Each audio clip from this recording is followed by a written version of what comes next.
Welcome to Inner Peace with Dr. Reese, a program that can help you become liberated in the modern world.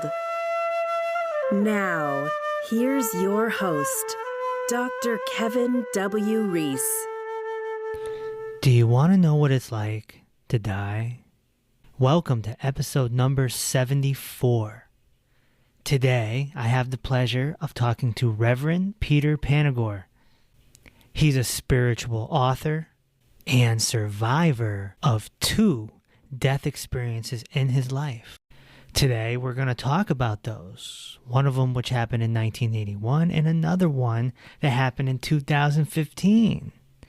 But then we have to discuss all the mystical and wonderful and amazing things that happened in between, including a story of helping a dying man after a car accident on the side of a road.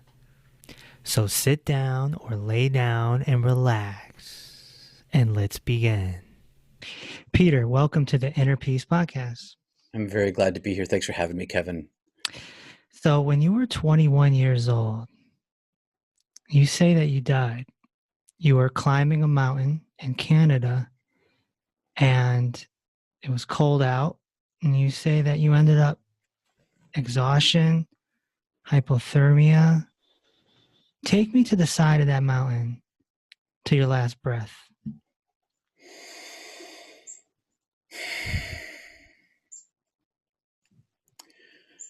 It had been a really long night of exposure and frostbite and hypothermia.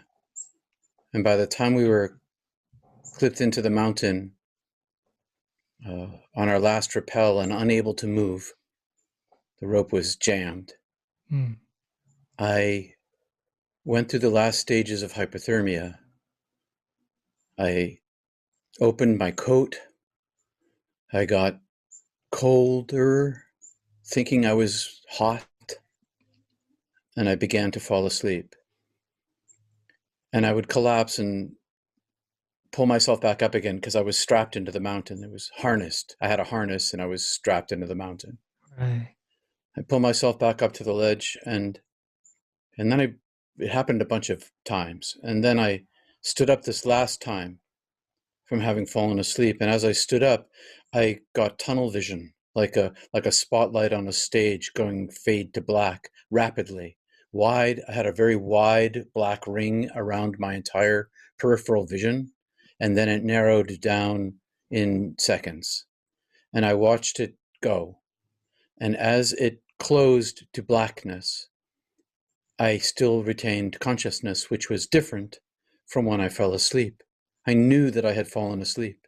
Right. And now I've blacked out, but I don't feel myself standing, but I don't feel myself falling.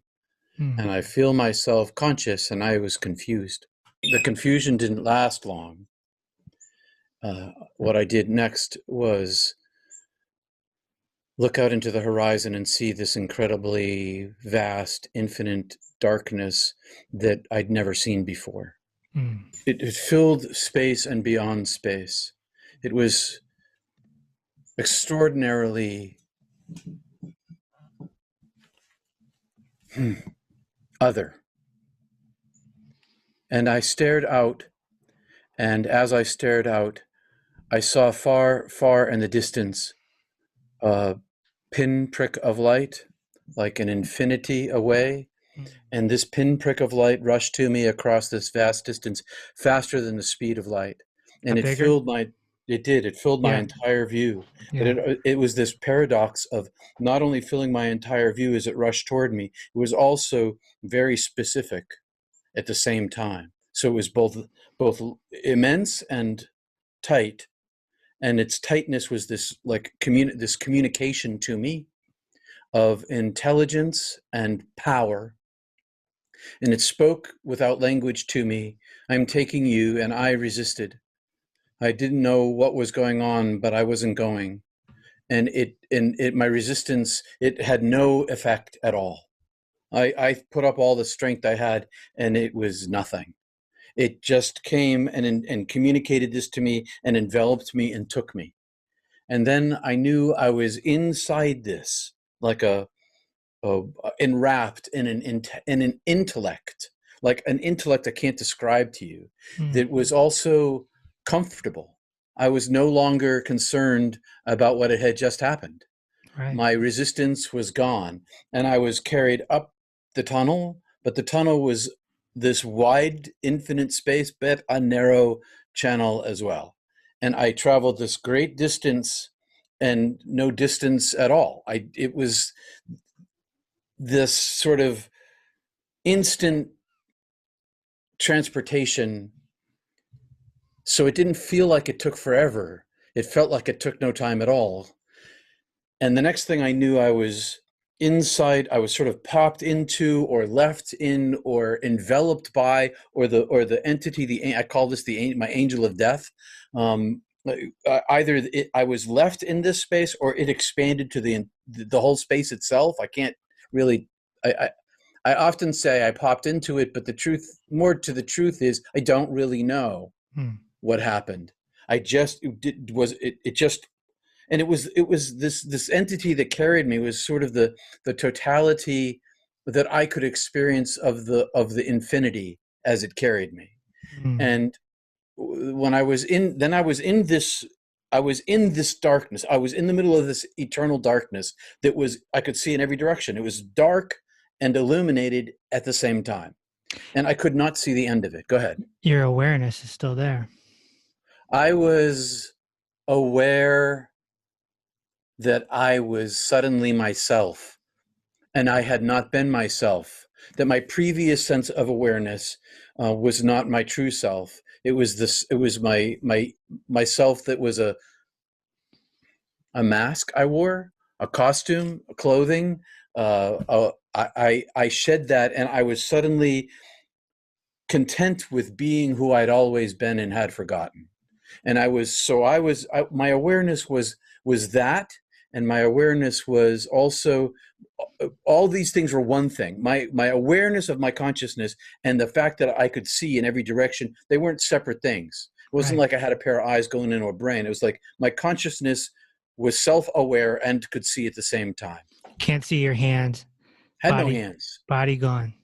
Body gone. No DNA. No. Yep. Here's the thing I've not been saying very clearly, because it scares people, because it is no thing. It is nothing. Nothing. No thing. This is nothing. I'm in, and they're like, how can God be nothing? How can it be? Well, because it's beyond my capacity to explain it. All I know is that I had no molecules, and there were no quarks and no muons. There was no galaxies. There was no nothing. But there was everything, and it was all around me. And as I became aware of my true self, and so people say to me, when my soul goes to heaven, that was not my experience. My soul does not go to heaven. I go to heaven. That's me. This gets left behind. This body gets left behind. And so I tell this story in a sequence of events, but there's no time. I am not only in no thing, I am in no time, because time and space are, they're together. You get time, you get space. You get no space, you got no time. And so this is all time and no time at the same moment. And it's not like it's when I say it's timelessness, it's not like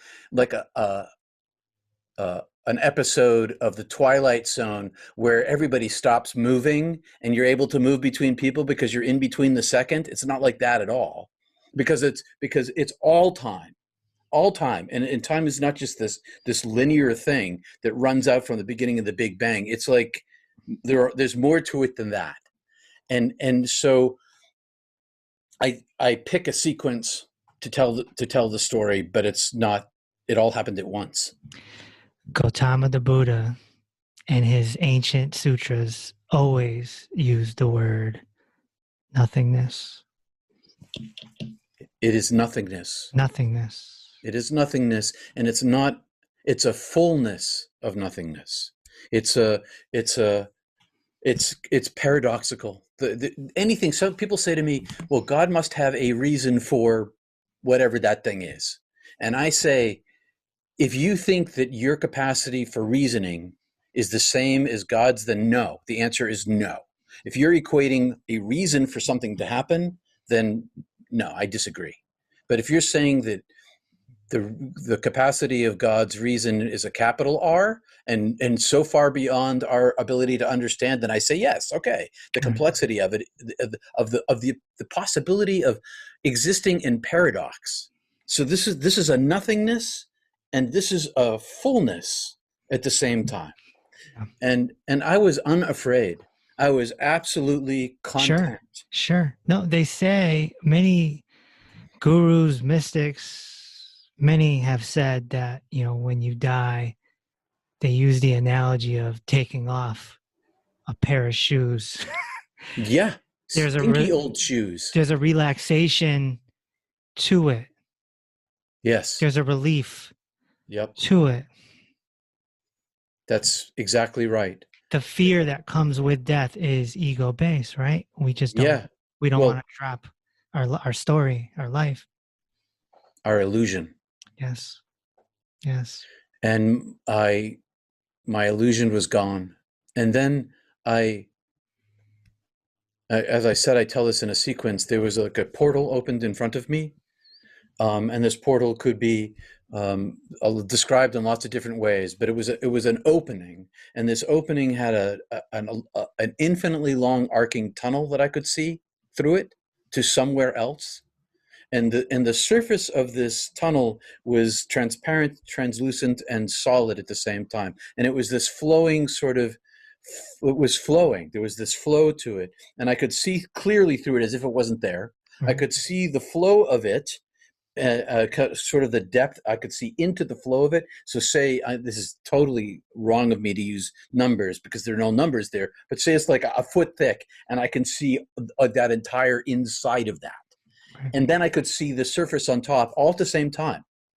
And so I was attracted to this thing, and I touched it with the orb of my consciousness, and it flowed into me. And it turned out that the very surface of this, the very flow itself, was the presence of the Holy Divine, the all in all, the overwhelming oneness of being, the totality of all light and love and beauty, joy, truth, knowledge, understanding, wisdom. All of this came flowing into me, and I heard my soul name called. I knew that I was known, and there was no language, and it wasn't the name Peter that I wear. I have Peterness here. This is my Peterness. The skin I'm living in is not what I'm talking about. The soul name is unpronounceable to me. It's the thing that called me into being. It's the thing that made my soul exist, not my Peter exist. Peter is like this afterthought thing. It was really I saw the birth of my soul. I could see the moment of being called into being, and there was this long, everlasting nature, not quite eternal nature of my soul, but the essence of my being is eternal because it's part of the much larger whole. So I'm both limited from it and unlimited to it. And I'm separated from it in this limitation. And I knew I was creature made by creator. And when I say that, people are like, well, all creatures of God, the winged ones and the feathery ones and the four-footed ones, that's true. But this is something different. This is the very essence of the consciousness itself is creature, and that created, made, and I could see other lives. I could see other lives, and in timelessness, they were, I think, concurrent, because my soul exists in timelessness. So are you saying you saw your Akashic records? I guess, yeah, I could use Akashic records. I could use that language. I can't see them now. I saw them, and I'm not even sure that those lives were lived in this reality. I can't see that now. So all I know is that none of them were me. None of these lives were me.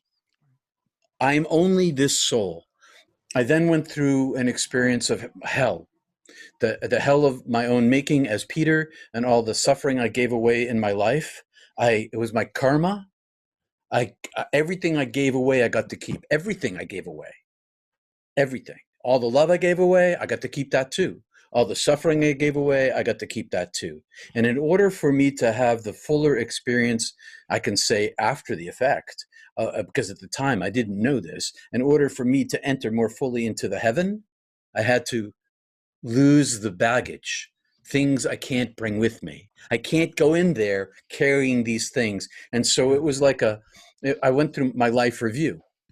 My life review Yep. was to go through the sequence of events of my life every single time I hurt somebody in my life. Yeah. From I intended to hurt them and I didn't intend to hurt them. And I saw it from inside their lives. I didn't see it I saw it from my point of view too, but I saw it from inside their lives while I was seeing it from my point of view. And my point of view included my rationalizations for causing their pain. Oh, she hurt me, I'm going to hurt her back, whatever, And it turned out that all the pain I gave away was 10,000 times greater than ever I had imagined it would be. And that the amount of suffering, because the karma I carried with me was much bigger, had more weight to it than I ever imagined. Yeah. And simultaneous to this experience, there was also the voice with no sound that was all of this vast expanse of eternity sort of concentrated next to me, but I couldn't see the speaker of the voice because it was all this. And yet the voice was right next to me, outside of me, and very much inside of me saying, I love you, I made you, I forgive you. And so while I'm going through this hell, I go through this hell, I find myself guilty of all these things. I can see very clearly that I was wrong with these things. And I knew that the knower, with a capital K, knew me. There was no place in me that was hidden. And so as this is going on, I also see all of humanity. And I see all of humanity inside the matrix of the structure, not of Earth, but of the entire universe. And that the structure of the entire universe is not my fault that I caused this pain. Yes, I chose willful action. And yes, I accidentally hurt people. And for those things, I carried the karma with me. But the origin of it is not my fault. I didn't create darkness in the world. I didn't create the universe. I'm part of it. And so there's this great equality of the nature of the suffering that we cause each other in comparison to the infinity of the divine. And the love that was coming into me and the love that was given to me, I was cleansed. I was emptied of all of this, burned away. And then the fullness entered me, which is like all those things I mentioned, plus adoration and bliss and healing and wholeness. Healing, end of suffering. I forgot what pain was. Suffering, it wasn't like I remembered my suffering. I didn't remember my suffering. It was gone. It was emptied, and I was totally infilled with the oneness of being, and yet still a separate entity. And I was still, because infinity is so great, it's so vast, that even in that aware and enlightened space, I was still less than. I was still creature created. Beautiful. I think it's beautiful. I get a conversation.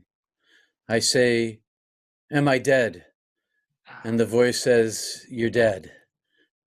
And I say, but my parents are suffering because my sister had run away and vanished and broke my family, and in a long, bad way. And if I go, my parents are going to suffer the loss of a second child. And my mom already was in a serious way as a result. And so I was swept across heaven to the edge of the universe, where the universe and heaven intersect. And I was still sort of above, looking down, and I could see Earth like a hologram, and I could see every single human being all at once, all doing their thing in a particular time. At that moment when I was on the mountain, I could see everybody, every single soul. And every single soul was illuminated by the light of the divine inside them.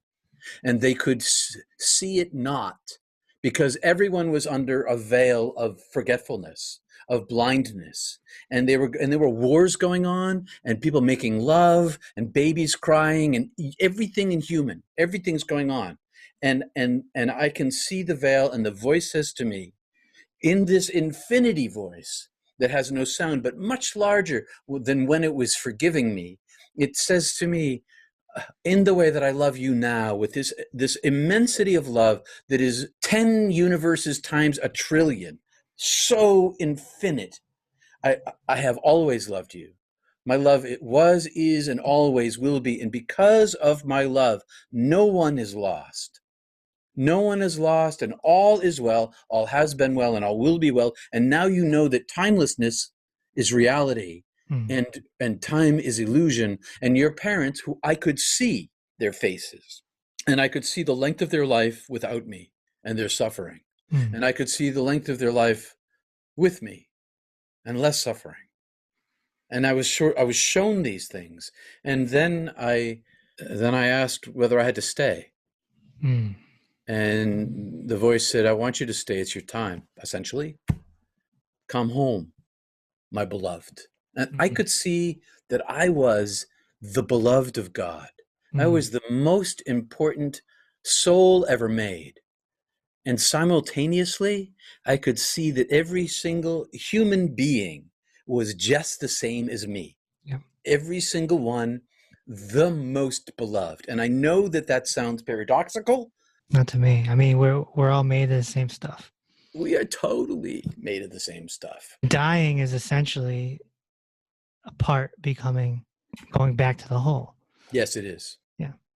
It is. And Like we're a so wave. blinded. Like a wave going back into the ocean. Yep. Folding back in. Yep. I was just down there's a gale going on where I live, and the waves are huge. I was just witnessing that. Yeah. And I know. psychically, that happens. It does. It does. And that's a beautiful thing when it does. Well, go ahead. You're in the nothingness. You're having the conversation, and I believe a mutual buddy of ours, John Scott, had his near-death experience, and he also had a conversation with this source. He did. Source. Yeah. Good word. I say, if I go back to life, can I come back here to heaven and you?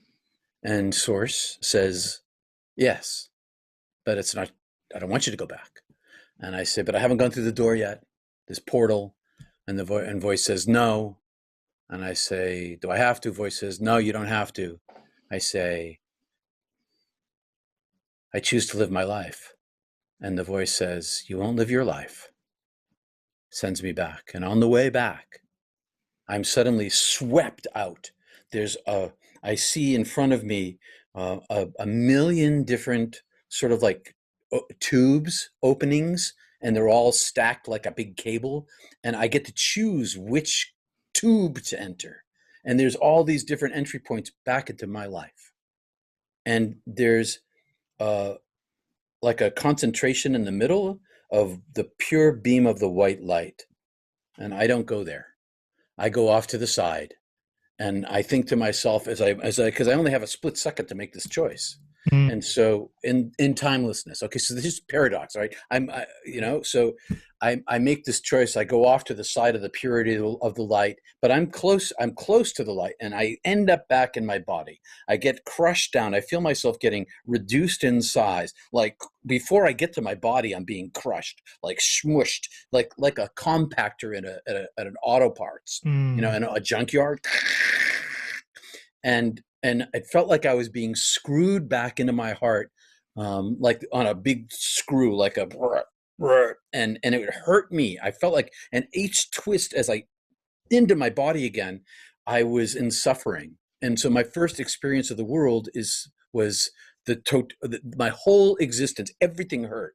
I didn't even know what my hands were or my feet were. I couldn't comprehend those things. All I knew was pain. And so I'm in pain, and I'm in swimming. I'm a consciousness filled with pain, and I forget immediately the loss of the healing. The healing is gone. The healing is gone. I'm now back in the world, and I sort of float to consciousness. And sort of my brain sort of comes back online again, and I start to, my hands hurt. I don't know what their hands. I don't know the word for them, but these things hurt, and my feet, they hurt. My body hurts, and the whole thing is shaken. And as I kind of swim up to consciousness and I open my eyes, I hear sound. I hear sound that I don't comprehend as language, and I sort of look up and I see this thing, which is a human being, my climbing partner, but I don't know it's a human being. I can't name it as a human being. I don't know what it is, and it's got a hold of this body that I'm in, and it's shaking and it's screaming, and my ears come back on, and my eyes come back on. And I start to see him as a person, and I hear screaming, "You were dead. You were dead. If you die, I'm gonna die." And he helps me back up, and I'm now like, what just happened? Wow. And where am I? And what is this thing that I'm in? I'm utterly baffled, Like a baby almost. like a baby. Only Baby. I'm 150 feet up, pinned Right. into a mountain, and so I'm still in this desperate situation. And it's still hours before dawn, and it's freezing out. And we have one rappel left to get down to our tent. And for hours in this position, all night long, there was a whole series of terrible things that happened. This was the last terrible thing of a very terrible night. That the rope had become jammed on my first pull when we reached this rappel, and had been stuck for hours, which is why we died. I died there, and the rope came free on the first pull, and we descended. And given my my ski patrol training, my brain came back on pretty good. I was like, okay, we can't just get in the car. Tim's like, we should get in the car and fire it up, because we're on the Saskatchewan River. The Saskatchewan River runs down through Banff Provincial Park in Western Canada, and on the Icefields Parkway, and next to the river is the parking lot, and across the street is this climb. So our tent's inside the car. So my brain came back online enough to know that we shouldn't just jump in the car and fire up the heater. We warmed ourselves up for a couple of hours, and then we kind of brought our temperature up slowly, and then we got in the car, and then I began to live out this life that was not my own anymore. When God said to me, "You won't live your life," I had no idea the deal I was making. Yeah, there's no way life can be the same after that. Nope. How did death teach you that it was just the beginning? Well, from that moment on, for the next 20 years, all I wanted to do was die. Every day. Wow. Every day, I had basically two prayers. The prayer of my meditation and my yoga, in order to drive my consciousness deeper into myself. And God, it's a good day to die. Let me go home today. And so the timeline that I had been living, it ended. I came back, and my whole life changed direction. I saw what my parents would have been living without me, and that's what was going to happen. And I chose to come back, as if God didn't know. Omnipotence still gave me choice. I still had agency. It's this complex question of, did I have agency? Did I really choose? Well, I did.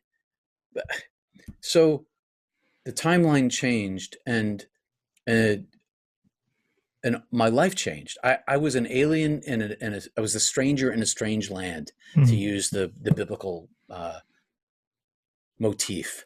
My understanding is that you wanted to learn more, so you enrolled in Yale Divinity School, right?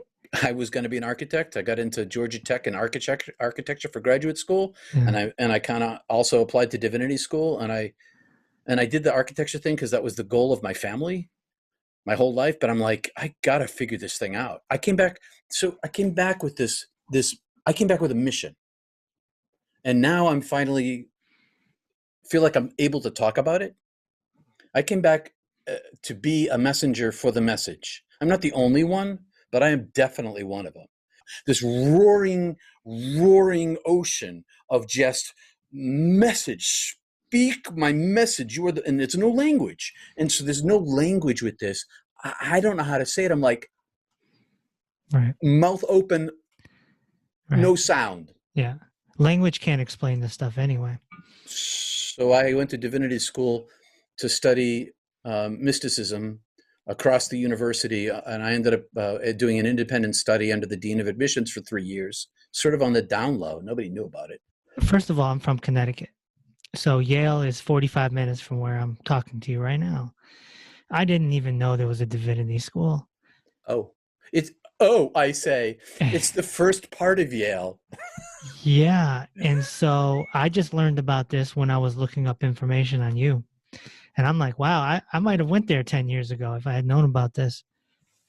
But I didn't know, even when I went on their website and I looked through the curriculum a little bit. They don't have mysticism, do they? No, that's what I was just going to say. They do not. So So I got into Yale and I got into Princeton, and I was going to choose Princeton because Princeton actually has a dedicated professor of mysticism. Yale at the time had Henry Nouwen, and Henry Nouwen is a living mystic, or was, and he was a Catholic priest. And so I'm like, I'm going to go study with Henry Nouwen. And so I get to campus the very first freaking day, and I go looking for his office, and it turned out that during the summer he went to Harvard. And so now I'm like, what do I do? So I went to the dean and I said, I know that the school doesn't teach this, but this is my interest. I didn't tell her why I was doing this. Can you work with me? And so and her name is Joan Forsberg, and she's still alive. She's like 90 something, sharp as a tack. And I said, can you help me? And she said, if you look across the university and find classes, and there were professors who were teaching mysticism. This guy named Louis Dupre is one of them. I began to construct, plus I'm doing all the theology and all the other classes too. So basically each semester that I was there, she let me do an independent study, or I would get a professor. She found money to hire a professor for me, and we created a class. Other students came to it, but it was really my thing. I found the professor. I helped her set this whole thing up, and so then I wrote basically a dissertation. You don't have to write a dissertation at divinity school to get your master's, but I spent an entire semester writing a dissertation on mysticism. That was what this last class I took was. So the last class I took was with her under the tutelage of this other professor, and so I studied it on my own. And the reason why I did it is because I needed a language to think about it. And so I figured if I studied the history of Western classical mysticism, I would be able to construct a way to think about what had happened to me, and I'd be able to pick up tools to find out how to find my way back. And it wasn't just the divinity degree. I was also reading outside of Christianity. I was just going to say that you could go find an Indian guru as well and go that route. Well, I almost did. The first semester I came back to, because I was an exchange student in Montana. When I came back to UMass Amherst, where I was an undergraduate in the English department, I took a class, but it was the comparative mysticism East and West, and it was in the comparative literature department, not my department. And in that class, I read across mysticism East and West.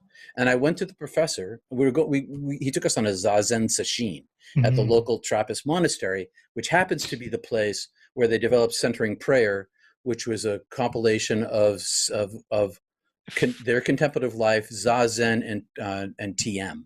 Thomas That's right. Keating. Thomas Keating, Basil Pemington, Theophane Boyd, who became my spiritual director over the years. So he takes us on this retreat, but I go to him in office hours and I say, Professor, I've got this friend, had this experience. And he probably knew I was talking about me and lying, but he didn't let on.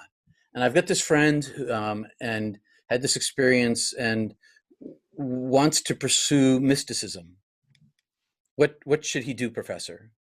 And the professor, who happened to be a Catholic deacon, says, is your friend Christian?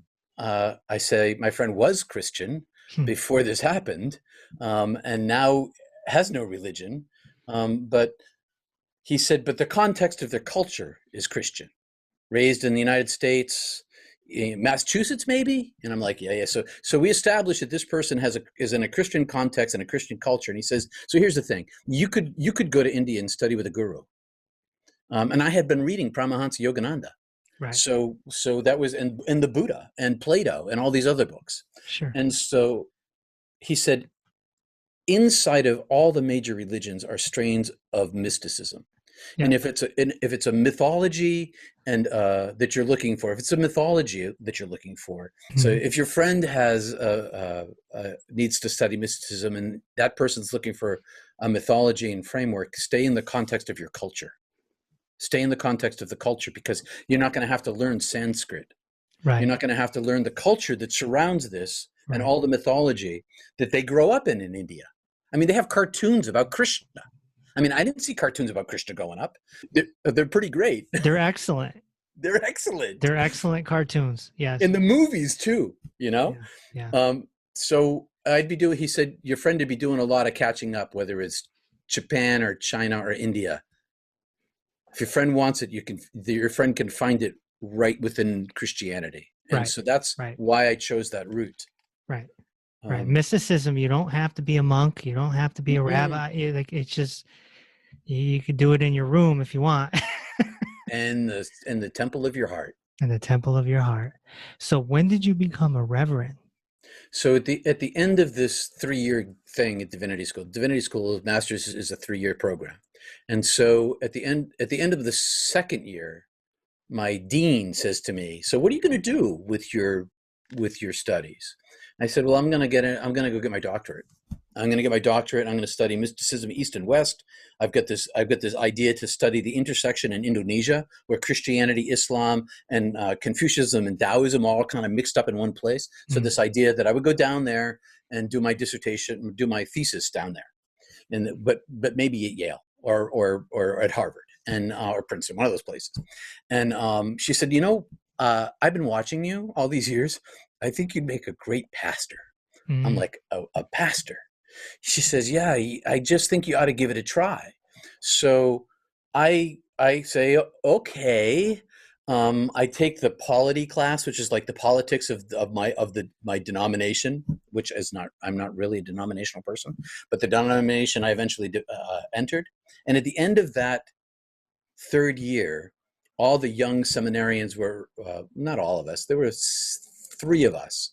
I took a lot of preaching classes. I took extra preaching classes. So I got pretty good at it pretty quick. And so I was offered, there's like 3 or 4 of us were offered to preach some Sunday in front of all the local clergy people. And I did, and I got recruited. And I got recruited to this church, and then I got ordained, and I made a deal with God. I'd stayed out 3 years. And at the end of 3 years, if this didn't work out, I was out of there, back to graduate school, doctorate. That's what I'm after. And so it started out as like a 12-month position, and then they voted me to 3 years. So it's like suddenly I'm in the deal. I get 3-year contract, not extendable. And at the end of that, I was done. I was out of the church. But we got pregnant, and my wife's grant had ended. She was working at Yale Medical School under a grant, and in those days, if you're pregnant, you can't get a job.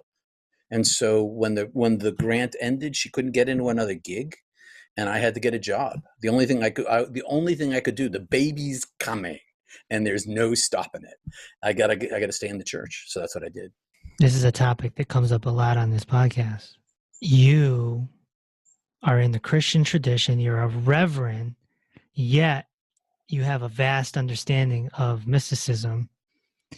And so this is very uncommon for the Christian tradition. I'd say.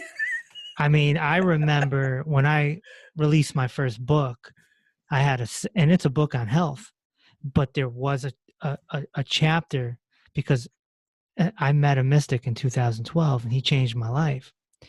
And so I had, a little bit and piece of that in my book. And I remember a Christian lady telling me, I can't read your book.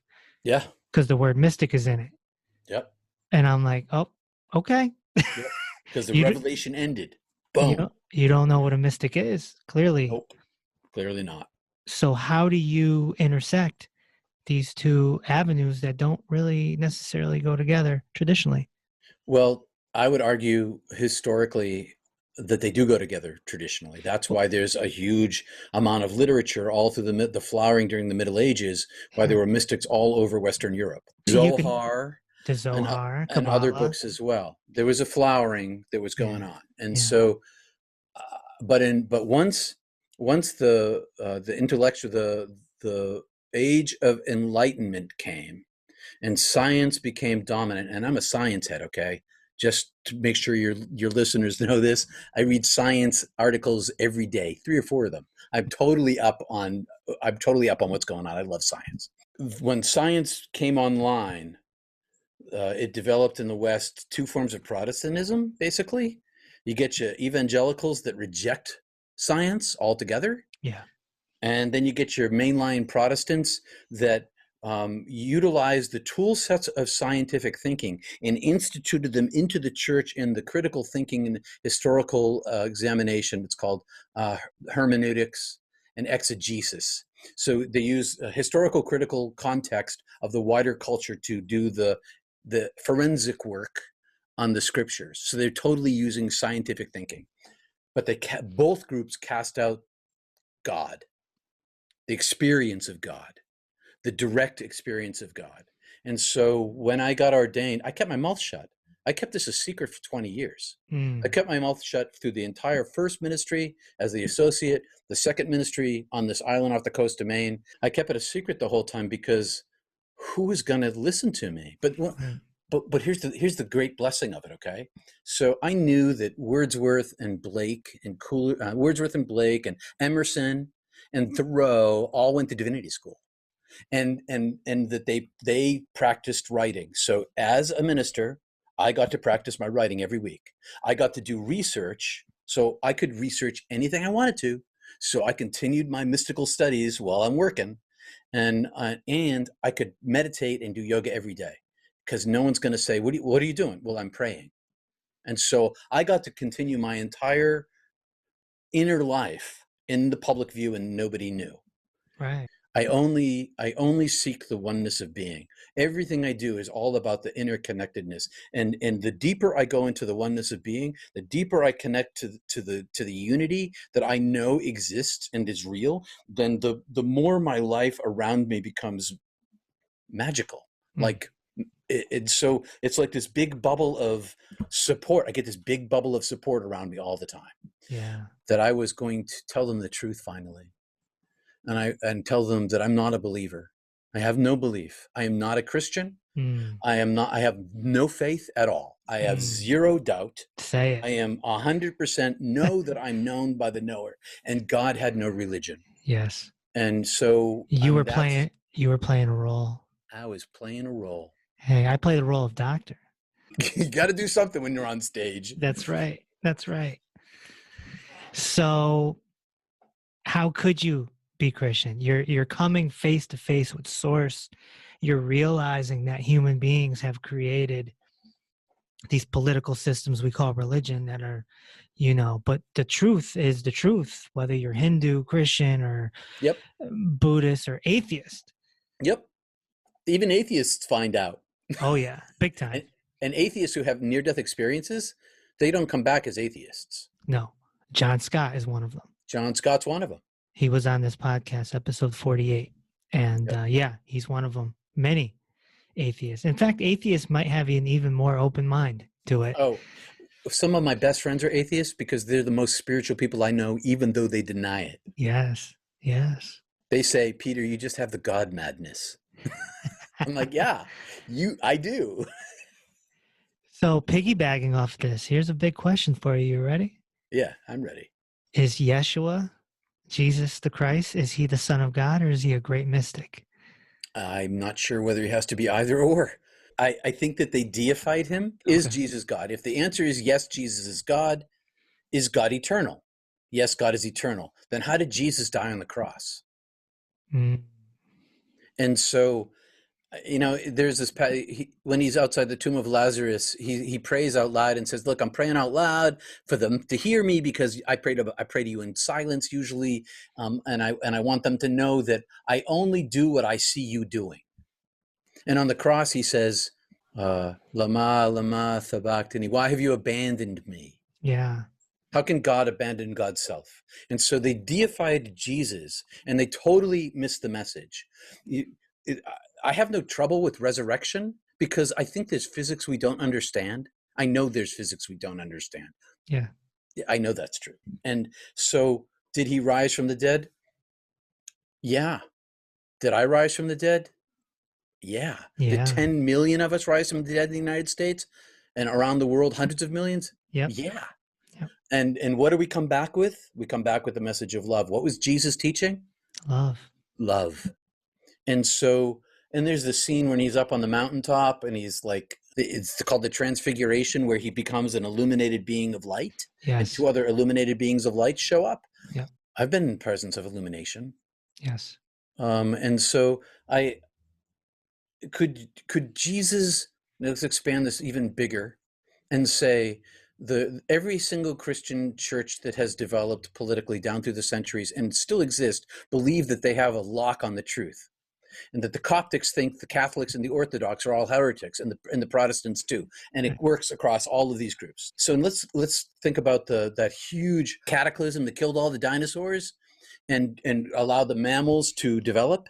Now, what if that on another star system missed, and the dinosaurs become sentient beings, and they're like reptilian, right? And they've got culture and art and make babies and war and all the stuff we do, Yeah. Can Jesus come to them? Mm. They don't even have the same DNA. Mm-mm. So they can't. So is it only your tiny little group on this far edge of this galaxy, on the edge of the super galaxy, and all the 13 billion light years? You're saying you're the special group, right? Well, it's the Roman Empire. The Roman Empire hijacked the story, and they disseminated it amongst the people 300 years later, and that's Christianity. Yeah. Well, there's nothing like gaining power through political and religious alignment. If one understands mysticism and what a mystic is, then it's much easier to understand something like the Sermon on the Mount, or Jesus' teaching just in general, and definitely understand someone like Gautama the Buddha. Yes. Or Bodhidharma. Lao Tzu. I said Bodhidharma, the Zen. Bodhidharma. First Zen master. Yes. That's right. I know who. Yeah. And so once, a mystic understands a mystic. It takes one to know one. Right. And you don't need a near-death experience to be a mystic. No. That is what the history shows. Not at all. Just some firsthand experience. It's all about experience. Into the mysterious. Into the mysterious, the capital M. Building on what you just said, I started this thing on my YouTube channel called Not Church. And basically, it's a mystic's examination of the sayings of Jesus. Because what they say he said is not at all what he meant. He's a code switcher. He speaks two languages at the same time. Yep. And it's easy to hear code switching when you're up on the Quebec border and they're speaking English and French in the same sentence. But it's hard to hear that when he's only speaking Aramaic, but he's also weaving in metaphor. So he's always code switching between physical world and metaphorical world. I like to tell people that Jesus was more of a poet. Oh, yeah. And Buddha was more of a scientist. Sure. And Buddha broke it down like a professor. Yeah. For 42 years.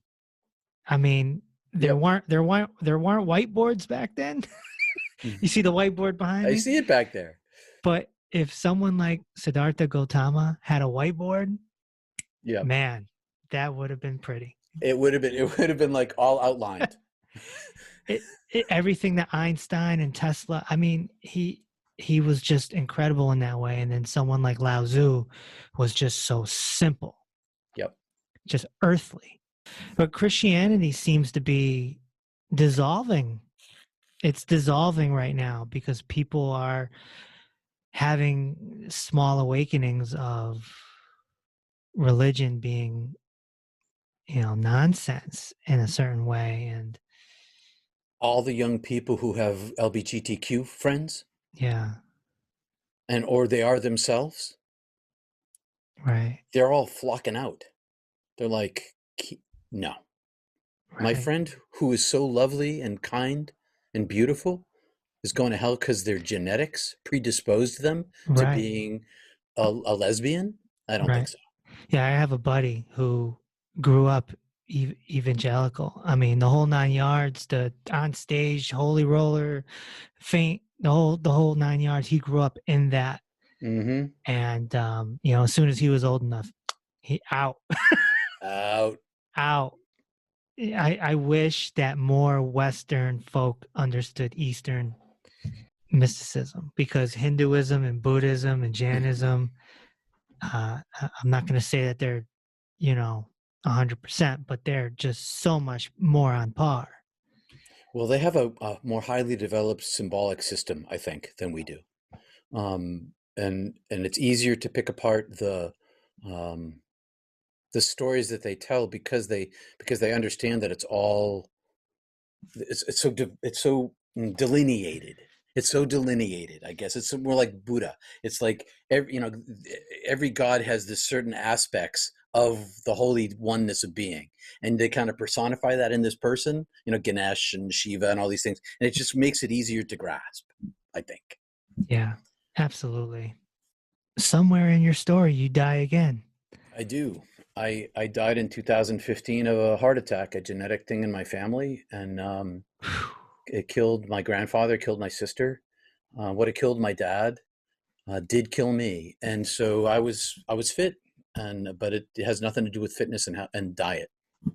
So nothing you can do about it, really. So where were you when the heart attack hit? I go to yoga class. I grab my mat and I dash to class. And I get to class late and it's summertime and the room is filled, but the teacher's a friend of mine. And she says, all right, Peter, you just set up in the doorway. So I'm actually in the door jam, like the door's open because it's summer and it's hot outside and she likes a hot yoga. And so um, first couple of moves, asanas, I'm like, God, I'm really hot. But I hadn't been there long enough to get sweaty. Like, why am I so sweaty? And so I lay down on my mat. And I'm like, I'm just going to take a break here for a minute. And I just started sweating profusely. Like, why am I sweating profusely? Why does my heart hurt? My heart's hurting. What's going on here? I'm like, oh, I'm having a heart attack. I was National Ski Patrol and I worked on an ambulance in my life. I'm like, well, I'm having a heart attack. Maybe it's a minor one. I'll just go outside and lie down. So I go outside and I lie down. I sit down in the chair first. And I'm like, no, it's not getting better. And I lie down on the grass and I'm lying in the cool grass in the early summer day. And I think this is getting worse. It's getting worse. I got to go to the hospital. So I go to get up. I can't get up. I'm like, oh, today's my day. All my life I've been praying for this, and today I get to go home. I'm like, cool. Wow. So I've been telling my wife and my kids I'm not afraid of dying. I'm not. It's like I'm inoculated against that, and so I'm just okay. I'm dying. This is my only problem was that all these women, it was like all women and two guys. They're all going to walk outside, and I'm going to be dead at the doorstep because I'm literally at the doorstep of this place outside. And I'm lying there, and I'm like, they're going to find me, but there's nothing I can do about it. So I'm just lying in the grass, and it's a blue sky, and I'm in the shade, and I'm in a lot of pain. Okay, so I begin to meditate. I go into my meditation, and I Mm. separate myself from my pain. And the next thing I hear is a voice, and she says, "Peter, are you okay? You've been lying out here this whole time?" And I'm like, "No, Romy, I'm having a heart attack." She said, "What, are you kidding me? You're having a heart attack? I mean, look at you." I'm like super fit. And I was like, "No, Romy, I'm actually not only having a heart attack, if I don't get to the ER now, I'm going to die here soon." And she's like, "Oh." I said, "Yeah, you gotta go inside and get my friend Michelle, a summer neighbor who's in the space. Like, go get Michelle and bring her out, and I'll get her to take me to the urgent care. Should I call the ambulance? No, don't call the ambulance because it's too far away." So Michelle comes out. We get in the car. We're on the way to the ER, and I call ahead. I'm like, "Hey," and it's a small town. I know everybody. I know all the nurses. Half the nurses have been in my church. I call up and I say, "So it's Peter Panagore, and I'm having a heart attack, and I'm on the way to the urgent care." And so I get to the urgent care center, and he's like, before we get you out of the car, check you out. I'm having a heart attack. They give me a shot to give me a trickle through. They don't give me any morphine. They load me on a gurney. I get in the ambulance. I'm on the way to the Portland catheterization lab, which is an hour and a half away. I'm way outside the golden hour of survivability at this point. By the time I leave the urgent care center, I'm outside the window of survivability. And so the doc says to my son, who shows up because he's living in town, say goodbye to your dad. And, says goodbye to me, looks me in the eye, squeezes my hand, comes really close, tells me he loves me. And my wife's standing there, and I'm like, honey, I'm going. I'm going. You'll be fine. And off I go. And on the ride down, I'm no morphine. I'm meditating, holding, rising above. You can use meditation to rise above pain. And if you practice this practice, it's not that hard. And so you simply, basically, if you want to know how to do it, you look at your pain with your breath and your mind. That's really what you do. And so I'm doing that, and I'm controlling my pain. And then I hear the EMT, the paramedics say, we're losing him. And I know she's on the radio because I can hear her click, click, clicking. And I look up at her, and she's surprised that I'm awake because I've been totally still this entire time, just meditating. And she puts on her game face. I close my eyes because my heart started hurting again. Like I describe it for all my yogi friends as Ganesh standing in tree pose on my heart. And so it was an immense amount of pain. And when I went back in my body again, I was not in pain. I go into my meditation to control my pain, and there is no pain. And I'm outside my body, and I'm in the tunnel, and the angel of death, who I now know is coming toward me. We love you. It's time for you to come home with us. And so I go, and I get lifted, and I start getting carried away. But it's taken time. I'm like, well, this isn't as fast as last time. Let me think about this for a second. So I kind of turn my eye away from the angel. I sort of separate myself from the angel, and I look back inside my life, and I see my son saying, I love you, Dad. Goodbye. And I think, oh, he's only in his mid-20s. He's not ready for me to go yet. And then I think about my daughter, who's a little bit older than him, married her high school sweetheart, graduated college. He went to war, came back very broken. There's a baby. She just left him. There was a bad situation. And that's just happened. She just finally left him. And we've been, dangerous situation. And now can I leave my brand new granddaughter and my daughter defenseless without a man? You're needed still. I'm still needed. And I'm like, damn it. And so I turn my eye back, and the angel comes rushing back toward me, and I just turn away. Back in I go. And now they wheel me into the cath lab, and I get a stent, and I meditate till I can't meditate anymore. And they give me something that's not an opiate to kill my pain, like 8 hours later. And I wake up the next day, and I'm still here. But I came back with like this renewed strength, I guess you could say. Like, that's why I'm all in now. I'm all in. I came back the second time for my granddaughter. I came back for love both times, but I also came back like I got an extra dose of, I got turbo fuel now, I get a turbo power with jet fuel. And so like I'm suddenly committed to the path that I resisted from the moment of my first near-death experience, which is why I'm sitting here with you, Kevin. Yeah. Now you're talking about it. You're spreading the message. I'm out there. Got a movie coming. Got a new literary agent. Got a thing going on with Amazon Prime on Monday. I'm getting shot for an episode of one of Life to Afterlife, and so I'm not about my own me, because it's not about me. It's only about the light. I'm not even me. I'm not me. But Peter, I live like an avatar inside of this thing. Right. Makes sense to me. How many years later did the second death happen from the first? That was in 2015, and the first one was in 1981. Wow. Quite a bit of space in between. There were mystical experiences in between those two events, and mystical experiences that preceded my NDE in the first place. So I want to say to your listeners that uh, near-death experience is a type of mystical experience. There are other types of mystical experiences and are equally as powerful in individual lives. What type of experiences did you have alive? It would vary from time to time on how it happened. Sometimes it was inside of me and I would travel outside. Sometimes it was just inside of me. Sometimes it was just outside of me. And when I say me, I mean my physical form. I went on this retreat as a guest, and on the way home there was a terrible car wreck that I witnessed. And I had my buddy stop the car, and because I was trained, I took over the scene, and there was nothing I could do for this guy.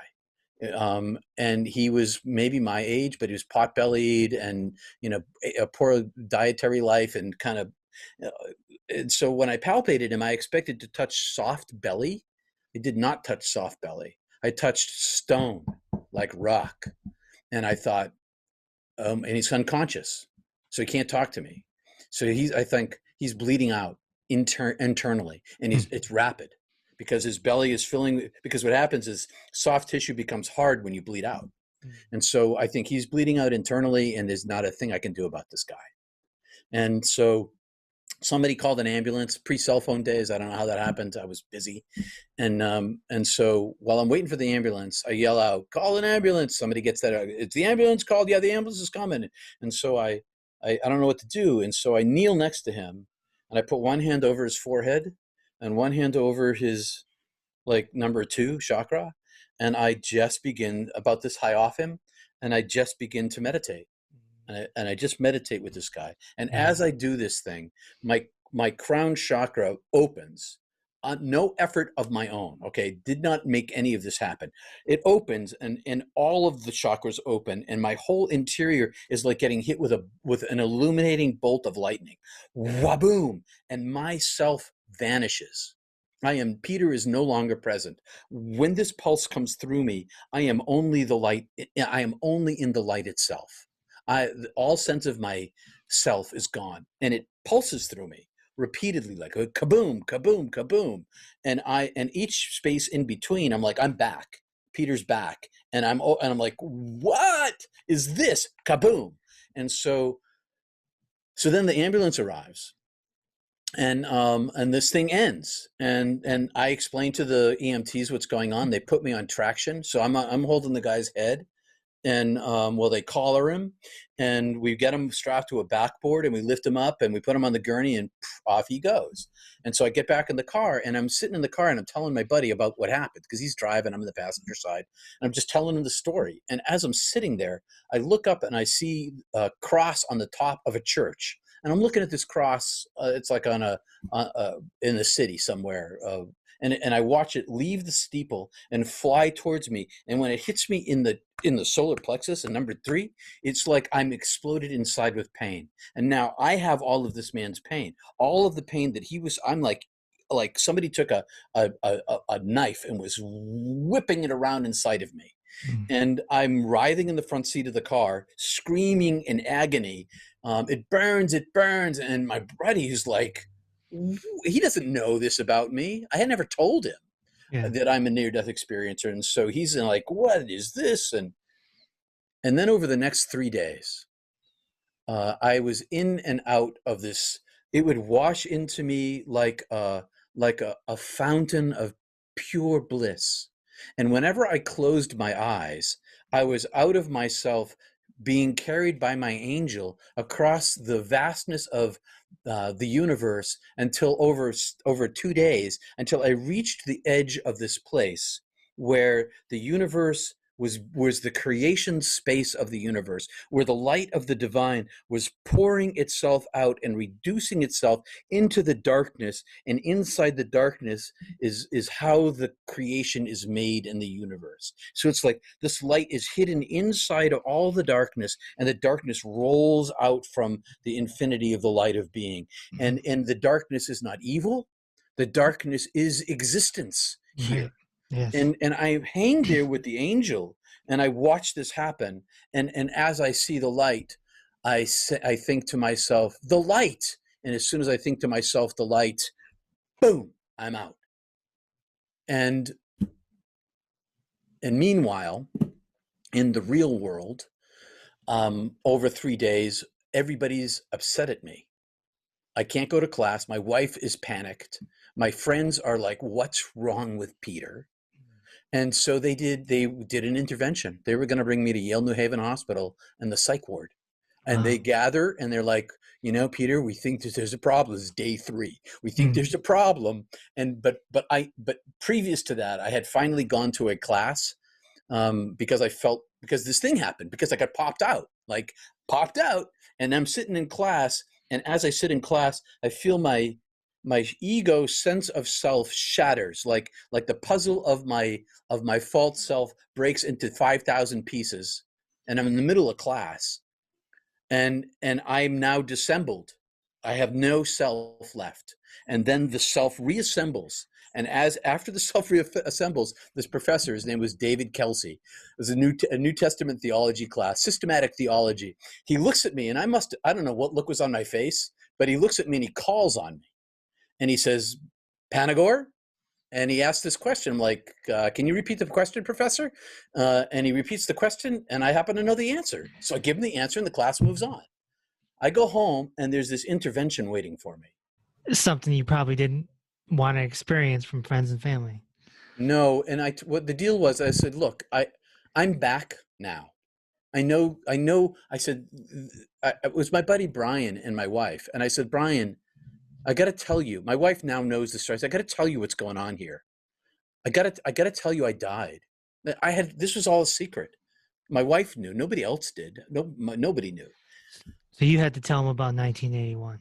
I did. And I said, look, if tomorrow I'm crazy, take me to Yale New Haven psych ward. If I'm not, then it's over. I know it's a mystical experience. This goes back to what we were saying about East and West too. Oh yeah. The chances of, your friends and family being freaked out if you were Indian or Japanese are much slimmer than being an American. Yep. And so, which is why I kept it a secret, because who wants to be tagged a kook or a nut? Who wants to end up? I came this close, a centimeter from being committed. And I knew that it was a mystical experience because I was in the presence of God, and so, but I also knew how it looked on the outside. And so this line between mysticism and insanity, it's a pretty thin line. People in the, I want to say the Vipassana style of yoga, if you are not prepared, if you have any sort of psychological issues and you go on one of these retreats for a week, they don't let you in. Well, you can't get in because you can have what they call the rising and the falling away. Your kundalini can pop open and destroy your ego, and you're not prepared. And you got to be prepared. Yeah, dark night of the soul also could happen if you haven't experienced, and then you come back to regular life, and it sounds like similar to what you had in 81. Yeah, it's like, well, what? I want to go back, man. I want to go back. I want to go back. I want to go back. Imagine if you're telling your wife all the time, I want to die. I can't wait to go back. Yeah. Heaven's better than here. My beloved is God. I am my beloved's, and my beloved is mine. Yeah. It's like, how do you say that to people? I mean, my kids, when I finally came out of the closet with this and to the church, the whole community knew in a week. Everybody's like, Peter died. And then 6 people in town came up to me and they say, I died too. So now I know that there's a little community around me, and everybody's keeping it a secret. It was all told, in whispers. I died too. Don't tell anybody. And so, but then my poor kids, like, Dad wants to leave us. Not really. It's not you I want to leave. It's that I want to be in this incredible place of bliss again. That you're going to too. It's like eating a delicious pineapple for the first time, and then somebody says you can't have any more. You're like, but why? I mean, it's delicious. I want more. Right. And they say, what's pineapple? Right. Yeah, and you're trying to describe it. It's this yellow thing. It's got a crown on it. I don't know. Gotta be careful with it. Yeah, you got to cut it like this. Right. Yeah. I have experienced a few Satoris and similar, not a near-death experience, but, you get a taste of that, whether it's lights or just a feeling or just that feeling that you absolutely know that you are not the body, Yeah. you are not the thoughts. Nope. And it's like, Yep. whoa, what's that? But then you get jolted back into ego-based reality. Hmm. And ego-based reality is torture if you know that something else exists. And it doesn't want to die, so it doesn't give you access. The ego tries to stay alive. Yep. It's just clinging. It could whisk you off into a fantasy for 10 minutes, and then you come back and you're like, I was just in a fantasy for 10 minutes. But most people don't even realize they were in a fantasy for 10 minutes. Right. They're living in the illusionary dream. Yep. Meditation's a great thing. You want to break that cycle. That's the key. Yeah. This has been a great conversation, Reverend. Rarely do I get called that. I've made it a rule in my life that everybody called me Peter. And now that I'm doing this job, that I'm getting advised that you should go by Reverend. You should go by Reverend. Like, oh, okay. Well, just a quick story about me. When I signed up to get my doctorate, I was a very different person than I was when I graduated I because bet. all these things happened to me.